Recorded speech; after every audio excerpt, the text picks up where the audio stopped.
This is not another video about the voice acting controversy surrounding Bayonetta 3. No, it's much worse.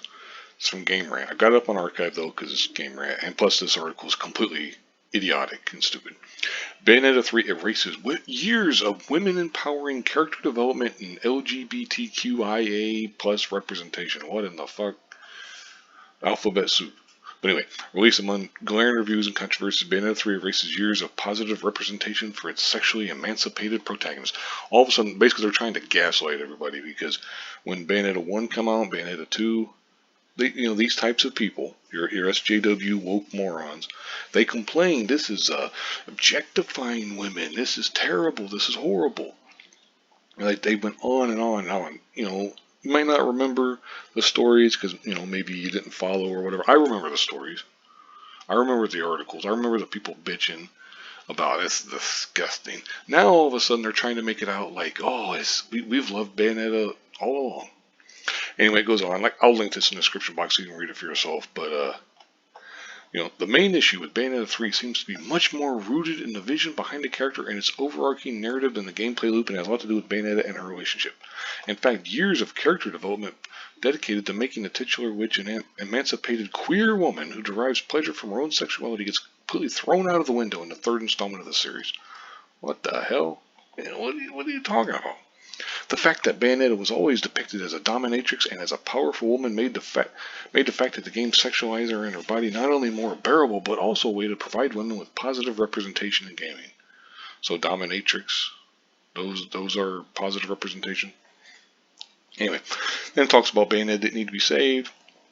She's the heroine who saved other people, including Jean, with whom fans believed she had an intimate relationship. That's the key right there. Fans believed. Fans believed. Fans believe, not the fucking creators, not the people who write the shit. No, fans. Some dopes on Tumblr and stuff.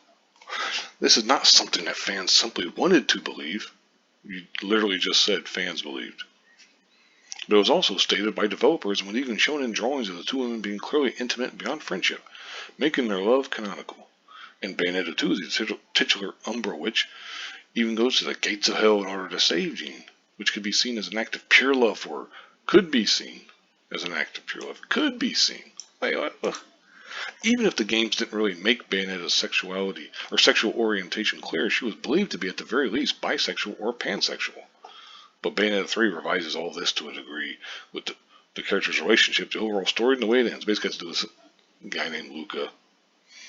Basically, they don't like the fact that now he's strong. He doesn't need to be saved. He does a little bit of saving himself. This is an inversion of the roles, where the woman empowering sexually emancipated witch who initially saved Luca, thanks to her powers, now even depends on the journalist's brand new powers and needs to be saved multiple times. As such, Bayonetta 3's lead character struggles to be an independent woman and starts to come across as a shell of her former self. The final boss battle drives this point home. She's no longer represented as an all-powerful, independent female character. In fact, she's often on the verge of losing to the singularity, despite all the multiverses versions of Bayonetta helping her, alongside Jean first, and then two Bayonettas from other worlds that the singularity couldn't kill. The three Bayonettas fused together, and that's still not enough to beat Bayonetta's 3 final boss. But then Luca comes into play and saves the day again.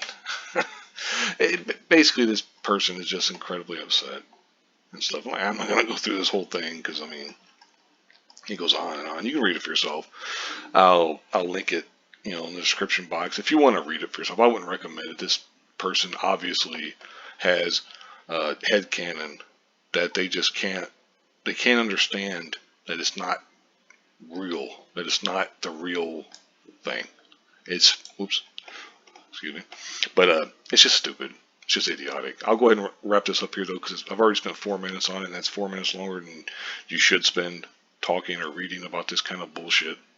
So anyway, thank you very much for watching, and have a good one.